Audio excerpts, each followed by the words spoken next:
ഈ കൊലകൊമ്പന്മാരെ പരാജയപ്പെടുത്തി താമര വിരിയിക്കുവാൻ കരമനയിൽ സാധിച്ചു എങ്കിൽ തീർച്ചയായിട്ടും ഇത്തവണ നല്ല ഭൂരിപക്ഷത്തിൽ ജനങ്ങളോടൊപ്പം നിന്ന ജനങ്ങൾ നമ്മുടെ ഒപ്പം നിൽക്കും.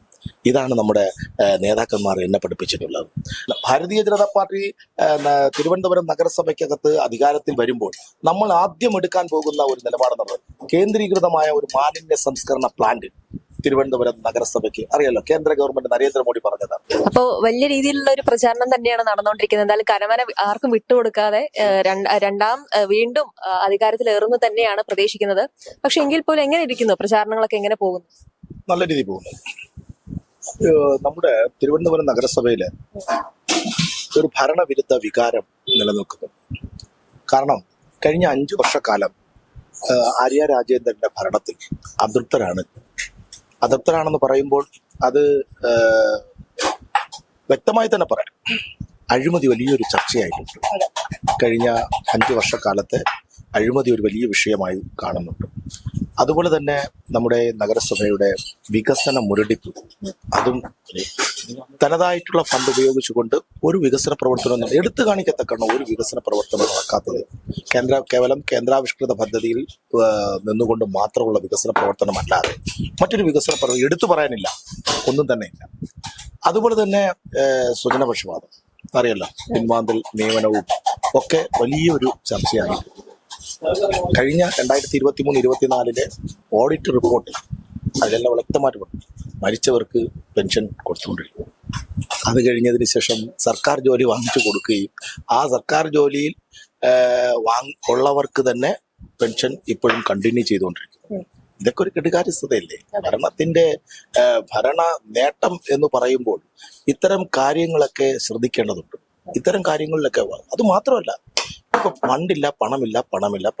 പല ബില്ലുകളും മാറുന്നില്ല കോൺട്രാക്ടിന്. അതുകൊണ്ട് അവർ പുതിയ പണികൾ എടുക്കുന്നില്ല. എടുത്ത പണികൾ തന്നെ ഇവിടെ പാതി വഴിയിലാണ്. കാരണം 2023-24 ഓഡിറ്റിൽ മുന്നേ പറയുന്നു 64 കോടി രൂപയാണ് പിടിച്ചെടുക്കേണ്ട പണം ഒരു വർഷത്തെ. അതില് ഞാൻ പറയുന്നത് അതിൽ അഴിമതി ഉണ്ട് എന്നാണ്. അപ്പോൾ ചോദിക്കാം, പിടിച്ചെടുക്കേണ്ട പണത്തിൽ എങ്ങനെ അഴിമതി വരും? നമ്മളൊന്ന് പരിശോധിക്കണം. ഒരു മുൻകാല പ്രാബല്യത്തിലൊക്കെ കൂടെ നികുതി പിരിക്കാനാണ് ഒരു നിശ്ചിത കാലാവധി. ആ കാലാവധി കഴിഞ്ഞാൽ ഇവർക്ക് കോടതി പോവാം. ഓക്കെ, ഇത് തിരിച്ചിട്ടെ അവർക്ക് കോടതി പോവാം. കോടതി പോയി കഴിഞ്ഞാൽ തീർച്ചയായിട്ടും അവർക്ക് അതിന്റെ മുൻകാല പ്രാബല്യത്തിൽ ഒരു നിശ്ചിത പീരീഡിന്റെ ടാക്സ് മാത്രമേ അടയ്ക്കുള്ളൂ. പലരും ചെക്ക് കൊടുക്കാറുണ്ട്, ചെക്ക് ബോൺസ് ആവണം. ആ ബോൺസ് ആവുന്ന ചെക്കുകൾ നികുതി പിരിച്ചു പിടിക്കാൻ വേണ്ടി കേസെടുക്കുന്ന ചക്രവാണിയെ പോലുള്ള അഡ്വക്കേറ്റുമാരാണ് നമ്മൾ അഡ്വക്കേറ്റ്. പലപ്പോഴും ഞാൻ സഭയിൽ പറഞ്ഞിട്ടുള്ളത് കൃത്യതയോടുകൂടി അത് വാദിക്കാത്തതിന്റെ അടിസ്ഥാനത്തിൽ പല കേസുകളും പരാജയപ്പെടുന്നു. ഇതൊക്കെ ഒത്തുകളിയാണ്. ഇതൊക്കെ നമ്മളെ സംബന്ധിച്ചിടത്തോളം, ഈ നഗരസഭയെ സംബന്ധിച്ചിടത്തോളം നഗരസഭയുടെ പിടിപ്പുകേട് ഇങ്ങനെ തന്നെ പറയാം, പിടിപ്പുകേടാണ്. അത് നമുക്കറിയാം. ആര്യ രാജേന്ദ്രൻ നമ്മുടെ തിരുവനന്തപുരം നഗരസഭയുടെ മേയറായി വരുന്ന സമയത്ത് CPM പറഞ്ഞതാണ്, ചെറുപ്പക്കാരിയാണ്, 21 വയസ്സ് മാത്രമേ പ്രായമുള്ളൂ, യുവാക്കൾക്ക് ഒരു പ്രചോദനമാകും. CPM ഈ ഒരു ധൈര്യം കാണിച്ചത് ഇന്ത്യ മഹാരാജ്യ തന്നെ ഇത്രയും പ്രായം കുറഞ്ഞ ഒരു മേയറെ സൃഷ്ടിക്കാൻ അത് CPM മാത്രമേ സാധിക്കുകയുള്ളൂ, ഇടതുപക്ഷ ജനാധിപത്യ മുന്നണിക്ക് മാത്രമേ സാധിക്കുകയുള്ളൂ. ലോകത്തിൽ തന്നെ അവർ പറഞ്ഞതാണ്, ലോകത്തിൽ തന്നെ ഏറ്റവും പ്രായം കുറഞ്ഞ ഒരു മേയർ എന്നുള്ള പദം. നോക്കണേ, കഴിഞ്ഞ പാർട്ടി സമ്മേളനങ്ങളിൽ എന്താ വിലയിരുത്തിയത്? ആര്യ രാജേന്ദ്രനെ മേയറാക്കിയത് ഒരു ആന മണ്ടത്തരമായി പോയി എന്ന് പാർട്ടി തന്നെ വിലയിരുത്തിയിട്ടുണ്ട്. പാർട്ടിയുടെ പല ഏരിയ കമ്മിറ്റികൾ, പാർട്ടിയുടെ ജില്ലാ കമ്മിറ്റി എല്ലാം വിലയിരുത്തിയിട്ടുണ്ട്. എന്തുകൊണ്ട് അവര് മത്സര രംഗത്ത് ഇറക്കുന്നില്ല? ആര്യ രാജേന്ദ്രൻ എന്തുകൊണ്ട് മുന്നിൽ നിർത്തി പ്രചരണം ചെയ്യുന്നില്ല? തീർച്ചയായിട്ടും ഇപ്പോൾ ഒരു ഭരണസമിതിയുടെ തലപ്പത്തിരിക്കുന്ന ആളായിരിക്കണമല്ലോ അടുത്ത തെരഞ്ഞെടുപ്പ് വരുമ്പോൾ മുൻപന്തിയിൽ നിന്ന് പ്രചരണം നയിക്കേണ്ടത്. എന്തുകൊണ്ട് ആര്യ രാജേന്ദ്രൻ പ്രചരണത്തിന് ഇറങ്ങുന്നില്ല? പ്രചരണത്തിന് ആര്യ രാജേന്ദ്രന് താല്പര്യമുണ്ട്, പ്രചരണത്തിന് CPM ഇറക്കുന്നില്ല, കൈയൊഴിഞ്ഞ മട്ടിലാണ്. അത് തീർച്ചയായിട്ടും ഈ തെരഞ്ഞെടുപ്പിൽ വളരെയധികം ചർച്ചയാവും. അത് ഭാരതീയ ജനതാ പാർട്ടിയെ സംബന്ധിച്ചിടത്തോളം, ദേശീയ ജനാധിപത്യ സഖ്യത്തെ സംബന്ധിച്ചിടത്തോളം വരണം എന്ന് ആഗ്രഹിക്കുന്നുണ്ട്. ഒരു മാറ്റം വേണം. മാറാത്തത് മാറുമെന്നാണല്ലോ രാജീവ് ചന്ദ്രശേഖരൻ പറഞ്ഞത്. ശരിക്കും ശരിയാണ്. നമുക്കിതും കഴിഞ്ഞ 43 വർഷത്തെ ഈ ഭരണം മാറ്റം ജനങ്ങൾ പ്രതീക്ഷിക്കുന്നുണ്ട്. ആ പ്രതീക്ഷയ്ക്കൊത്ത് നമ്മുടെ പ്രചരണങ്ങളും മുന്നോട്ട് പോകുന്നുണ്ട്. തീർച്ചയായിട്ടും ഇത് മാറുക തന്നെ ചെയ്യും. മാറാത്തത് മാറും. 13-ാം തീയതി റിസൾട്ട് വരുമ്പോൾ ഭാരതീയ ജനതാ പാർട്ടിയുടെ ദേശീയ ജനാധിപത്യ സഖ്യത്തിന്റെ ഒരു ഭരണസമിതി ആയിരിക്കും തിരുവനന്തപുരം നഗരസഭ ഭരിക്കുന്നത്. സാർ ഇപ്പോ നെടുങ്കണ്ടത്താണ് വിജയിച്ചിട്ടുണ്ടായിരുന്നത്. നെടുങ്കാടാണ് വിജയിച്ചിട്ടുണ്ടായിരുന്നത്. അപ്പോ ഇപ്പോൾ കരമനയ്ക്ക് വരുന്ന സമയത്ത് എത്രത്തോളം വിജയ സാധ്യത ഉറപ്പാക്കാൻ കഴിയുന്നുണ്ട്? അവിടെയും ഇപ്പൊ സാറ് പ്രചരണത്തിന് നിൽക്കുന്നുണ്ട്. അവിടെ ഒരു സ്ത്രീയാണ് നിൽക്കുന്നത്. അപ്പോ അവിടെയും പ്രചരണത്തിന് നിൽക്കുന്നത്. അപ്പൊ 2 വാർഡിൽ എങ്ങനെയാണ് പ്രചരണത്തിന് നിൽക്കുന്നത്? അതോ അവിടുത്തെ വോട്ട് പോകും എന്നുള്ള ഒരു ഭയമാണോ? ഞാന് കേവലം ഒരു സ്ഥാനാർത്ഥി മാത്രമല്ല, ഞാൻ പാർട്ടിയുടെ ചുമതലപ്പെട്ട ഒരു കാര്യകർത്താവാണ്. ദക്ഷിണ മേഖലയുടെ ജനറൽ സെക്രട്ടറി. പാർട്ടി നിശ്ചയിക്കപ്പെട്ടിട്ടുള്ള സ്ഥലമൊക്കെ ഞാൻ പ്രചരണത്തിൽ പോകാറുണ്ട്. കഴിഞ്ഞ കാലങ്ങളിലെ നമ്മുടെ കൺവെൻഷനുകളും സമ്പർക്കത്തിന് പല വാർഡുകളിലും ഞാൻ സമ്പർക്കത്തിൽ പോകാറുണ്ട്. പക്ഷെ കൂടുതൽ ഊന്നൽ നൽകിയിട്ടുള്ളത്, എന്തിനേറെ പറയുന്നു, കരമനയേക്കാൾ ഇപ്പോൾ ഏറ്റവും കൂടുതൽ പ്രചരണം ഞാൻ നടത്തിയിട്ടുള്ളത്, ഗൃഹസമ്പർക്കം നടത്തിയിട്ടുള്ളത് നെടുങ്കാടിലാണ്. അറിയാമല്ലോ, റൊസാരിയ തെരുവ്, CPM-ന്റെ ഈറ്റില്ലം, കമ്മ്യൂണിസ്റ്റ് പാർട്ടിയുടെ തട്ടകം. അവിടെ മറ്റൊരാൾക്ക് ജയം ഇല്ല. അവിടെ ഒരു മേയർ സ്ഥാനാർത്ഥിയേക്ക് നിർത്തിക്കഴിഞ്ഞാൽ തീർച്ചയായിട്ടും തിരഞ്ഞെടുക്കപ്പെടാൻ പറ്റുന്ന ഒരു സീറ്റാണ് എന്നൊക്കെ ഒരു ധാരണയുണ്ട്. അത് 2020 നമ്മുടെ പാർട്ടി BJP അത് തെളിയിച്ചു. ഈ നെടുങ്കാടിൽ താമര വിരിയിക്കുവാൻ നമുക്ക് സാധിച്ചിട്ടുണ്ട്. ആ താമര വിരിഞ്ഞ താമരയെ വാടാതെ, ഇതളുകൾ പൊഴിയാതെ കാത്തു സൂക്ഷിക്കുക എന്നുള്ളതൊരു ചുമതലപ്പെട്ട കാര്യകർത്താവ് എന്നുള്ള നിലയിൽ, BJPയുടെ ലീഡർ എന്നുള്ള നിലയിൽ എന്നിൽ നിക്ഷിപ്തമാണ്. അത് നമ്മുടെ ബീന RC-യാണ് ഞാൻ അവിടെ മത്സരിക്കാൻ നമ്മുടെ പാർട്ടി തീരുമാനിച്ചിട്ടുള്ളത്. ബീന RC-ക്ക് വേണ്ടി പ്രചരണത്തിന് ഏറ്റവും കൂടുതൽ പ്രചരണത്തിന് ഞാൻ ഇറങ്ങുന്നുണ്ട്. അവിടെ പോകുമ്പോൾ നമുക്ക് മനസ്സിലാക്കാൻ സാധിച്ചത്, അവർക്ക് സ്നേഹം എന്താണെന്ന് അവിടുത്തെ ജനങ്ങൾ മനസ്സിലാക്കി, സാഹോദര്യം എന്താണെന്ന് മനസ്സിലാക്കി, സഹവർത്തിത്വം എന്താണെന്ന് അവർ മനസ്സിലാക്കി. ഒരു BJPയുടെ ഒരു കൗൺസിലർ വരുമ്പോൾ കേവലം ഏകപക്ഷികമായി, സ്വജനപക്ഷപരമായി എടുക്കുന്ന നിലപാടുകൾക്ക് വിരുദ്ധമായി ഒരു കൗൺസിലർ എന്ന നിലയിൽ, തെരഞ്ഞെടുക്കപ്പെട്ട ഒരു പ്രതിനിധി എന്നുള്ള നിലയിൽ അത്തരം കാര്യങ്ങൾ ജനങ്ങളിലേക്ക് എത്തിക്കുവാൻ, വ്യക്തിഗത ആനുകൂല്യമായിരുന്നാലും വികസന പ്രവർത്തനമായിരുന്നാലും എല്ലാം സമഗ്രമായും സുസ്ഥിരമായും നടപ്പിലാക്കുവാൻ സാധിച്ചു. അത്തരത്തിലൊരു ദേശീയ ജനാധിപത്യ സഖ്യത്തിന് ഒരു പേര് ആ നെടുങ്കാട് വാർഡിലുണ്ട്. അതുകൊണ്ട് ബീന RC-യെ സംബന്ധിച്ചിടത്തോളം ബീന RC-യുടെ പ്രവർത്തനം വളരെ കഴിഞ്ഞ ഞാൻ മത്സരിക്കുന്ന പോലെയുള്ള ഒരു ഹാർഡ് വർക്കിന്റെ ഒന്നും ആവശ്യമില്ലെന്നാണ് ഞാൻ മനസ്സിലാക്കുന്നത്. തീർച്ചയായിട്ടും ഇവിടെ താമര വിരിയും. ആ താമര വിരിയുവാനുള്ള എല്ലാ സംവിധാനങ്ങളും നെടുങ്കാട് വാർഡിലുണ്ട്. ആ നെടുങ്കാട് വാർഡിലെ വിജയം തീർച്ചയായിട്ടും നമ്മുടെ തിരുവനന്തപുരം നഗരസഭയെ സംബന്ധിച്ച് 2ാമത്തെ വിജയമായിരിക്കും. ആ വിജയം അവിടെ ഉണ്ടാകും. ഈ കരമന വാർഡിനെ സംബന്ധിച്ചിടത്തോളം ഞാൻ 2005 കരമന വാർഡിൽ നിന്ന് ഞാൻ ആദ്യമായി ജനവിധി തെളിഞ്ഞു. അന്ന് നിസ്സാരക്കാരനായിരുന്നല്ല എന്റെ എതിരാളി, DYFIയുടെ സംസ്ഥാന സെക്രട്ടറി കരമന ഹരി, മുസ്ലിം ലീഗ് UDF-ന്റെ മുസ്ലിം ലീഗിന്റെ സംസ്ഥാന കമ്മിറ്റി അംഗങ്ങൾ കരമന മാഹീൻ, അതുപോലെ തന്നെ 10 വർഷം തുടർച്ചയായി കൗൺസിലറായിരുന്ന വിജി ലത, ഇവരെല്ലാം ഈ പറയുന്ന 3 പേരും 10 വർഷം വീതം കൗൺസിലർമാരായിരുന്നു. അവരാണ് ഞാൻ എന്നെ സംബന്ധിച്ചിടത്തോളം 2015 ഞാൻ ജനവിധി തേടുവാൻ വേണ്ടി ഇവിടെ എത്തിയത്. 2005 ഞാൻ ആദ്യം മത്സരിക്കുന്ന 20 വർഷത്തിന് മുമ്പ് മത്സരിക്കുന്ന സമയത്ത് എനിക്ക് 110 വോട്ടിനാണ് ഞാൻ പരാജയപ്പെട്ടത്. ആ പരാജയപ്പെട്ടിൽ നിന്നും തീർച്ചയായിട്ടും ആ പരാജയം ഉൾക്കൊണ്ടുകൊണ്ട് ജനങ്ങളുടെ ഇടയിലേക്ക് ഇറങ്ങിച്ചെന്ന് നമ്മുടെ പാർട്ടി പ്രവർത്തകർ പ്രവർത്തിച്ചതിന്റെ അടിസ്ഥാനത്തിൽ 2015 ഈ കൊലകൊമ്പന്മാരെ പരാജയപ്പെടുത്തി താമര വിരിയിക്കുവാൻ കരമനയിൽ സാധിച്ചു എങ്കിൽ തീർച്ചയായിട്ടും ഇത്തവണ നല്ല ഭൂരിപക്ഷത്തിൽ ജനങ്ങളോടൊപ്പം നിന്നാൽ ജനങ്ങൾ നമ്മുടെ ഒപ്പം നിൽക്കും. ഇതാണ് നമ്മുടെ നേതാക്കന്മാർ എന്നെ പഠിപ്പിച്ചിട്ടുള്ളത്. അത് തീർച്ചയായിട്ടും കഴിഞ്ഞ 10 വർഷക്കാലം പാർലമെന്റ് രംഗത്ത് നിൽക്കുന്ന ഒരു ജനപ്രതിനിധി എന്നുള്ള നിലയിൽ ജനങ്ങളോടൊപ്പമായിരുന്നു ഇഴകിത്തേർന്ന് കൊണ്ട് പ്രവർത്തിച്ചത്. അതുകൊണ്ട് ജനങ്ങളോടൊപ്പം നിൽക്കുന്ന ഒരു പ്രതിനിധി എന്നുള്ള നിലയിൽ തീർച്ചയായിട്ടും നമുക്ക് ഈ 2 സ്ഥലത്തു നിന്നും താമര വിരിയും. അതിൽ യാതൊരു തരത്തിലുമുള്ള തർക്കമോ സംശയമോ ഒന്നും എന്നെ സംബന്ധിച്ചിടത്തോളം ഇല്ല. ഇവിടെ വർഷങ്ങളായിട്ട് കരമനയിലുള്ള ആള് തന്നെയാണ്. അപ്പൊ ഇവിടുത്തെ ജനങ്ങളുടെ എല്ലാ സാഹചര്യങ്ങളും എല്ലാ അവസ്ഥയിലൂടെയും കടന്നു പോകുന്ന ഒരാൾ കൂടി എന്ന നിലയിൽ എന്തൊക്കെയാണ് ഇനി കരമനയിൽ വരാനുള്ള മാറ്റങ്ങൾ എന്തൊക്കെയാണ്? കരമനയെ സംബന്ധിച്ചിടത്തോളം ഏറ്റവും പ്രധാനപ്പെട്ടമായി നമുക്ക് ചെയ്യാൻ പറ്റുന്നത്, അത് നഗരസഭയുടെ പരിധിയിൽ നിന്ന് മാത്രം ചെയ്യുവാൻ പറ്റുന്ന കാര്യമല്ല. നമ്മുടെ കരമന നദി അറിയാമല്ലോ, ഏറ്റവും കൂടുതൽ മാലിന്യമായ 44 നദികളിൽ ഏറ്റവും 2ാം സ്ഥാനത്ത് നമ്മുടെ കരമന നദിയാണ്. ആ കരമന നദിയുടെ പഴയകാല പ്രൗഢി വീണ്ടെടുക്കുക എന്നുള്ളത് എന്നെ സംബന്ധിച്ചിടത്തോളം എൻ്റെ ഒരു ചിരകാല സ്വപ്നമാണ്. ഇപ്പോൾ ഗംഗാതീർത്ഥം പോലെ, ഗംഗാനദി പോലെയുള്ള വലിയ വലിയ പ്രോജക്റ്റുകൾ കേന്ദ്ര ഗവൺമെന്റിന്റെ സഹായത്തോടെ, സംസ്ഥാന ഗവൺമെന്റിന്റെ സഹകരണത്തോടെ, ഇന്ന് തന്നെ ഞാൻ പറയാം, പലപ്പോഴും കേന്ദ്ര ഗവൺമെന്റ് എല്ലാത്തിനും തയ്യാറാണ്, പക്ഷെ സഹകരണമില്ല. അതുകൊണ്ടാണ് പല പ്രോജക്റ്റുകളും നമുക്ക് പരാജയപ്പെടുന്നത്.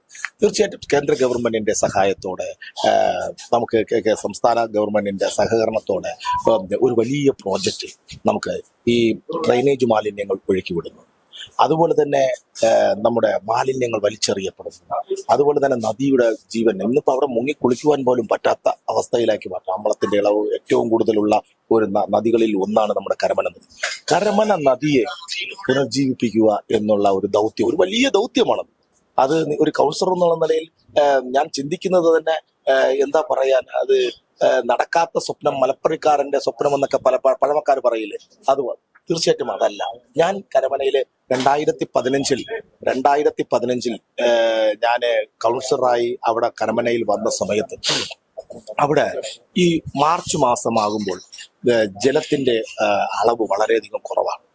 അപ്പോൾ വെള്ളം നമുക്ക് അപ്പോഴവിടെ ഒരു ചെക്ക് ഡാം നിർമ്മിച്ചു. നിങ്ങൾക്കറിയാം, ആഴാങ്കൽ റോഡിൽ നിന്ന് നോക്കുമ്പോൾ ചെക്ക് ഡാം നിർമ്മിച്ചു. അതുപോലെ തന്നെ കരമന നദിയുടെ തീരത്തുള്ള കരമന വാർഡിന്റെ പരിധിയിൽ നിന്നുകൊണ്ട് ഒരു പാർക്ക്, ബട്ടർഫ്ലൈ പാർക്ക്, പരിസ്ഥിതിക്കൊന്നും കോട്ടം തട്ടാതെ ആ വൃക്ഷങ്ങളെയും മരങ്ങളെയും എല്ലാം അതുപോലെ വച്ചുകൊണ്ട് അവിടെ നമുക്ക് ഒരു ബയോ പാർക്ക് നിർമ്മിക്കുവാൻ നമുക്ക് സാധിക്കും. ഇതൊക്കെ അന്ന് രാജഗോപാലായിരുന്നു അന്നത്തെ MLA.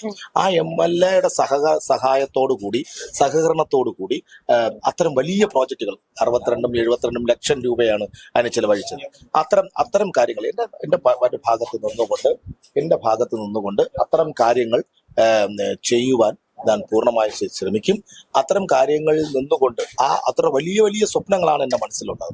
അതുപോലെ തന്നെ മാലിന്യ വിഷയം, നമ്മുടെ നഗരസഭയിൽ കരമനയെ സംബന്ധിച്ചിടത്തോളം മാലിന്യ വിഷയങ്ങൾ അല്ലറത്തിലൂടെ ഉണ്ട്. നമ്മൾ കഴിഞ്ഞ കൗൺസിലൊക്കെ വളരെയധികം അത് വളരെ ശക്തമായ രീതിയിൽ മുന്നോട്ട് പോയതാണ് ഒരു മാലിന്യ വിഷയത്തിന്. അത് നഗരസഭയുടെ പരിധി. ഭാരതീയ ജനതാ പാർട്ടി തിരുവനന്തപുരം നഗരസഭയ്ക്കകത്ത് അധികാരത്തിൽ വരുമ്പോൾ നമ്മൾ ആദ്യം എടുക്കാൻ പോകുന്ന ഒരു നിലപാടെന്നത് കേന്ദ്രീകൃതമായ ഒരു മാലിന്യ സംസ്കരണ പ്ലാന്റ് തിരുവനന്തപുരം നഗരസഭയ്ക്ക്. അറിയാലോ, കേന്ദ്ര ഗവൺമെന്റ് നരേന്ദ്രമോദി പറഞ്ഞതാണ്, അതാത് തദ്ദേശ സ്വയംഭരണ സ്ഥാപനങ്ങൾ മാലിന്യ സംസ്കരണ പ്ലാന്റുകൾ സ്വന്തമായി നിർമ്മിക്കണം.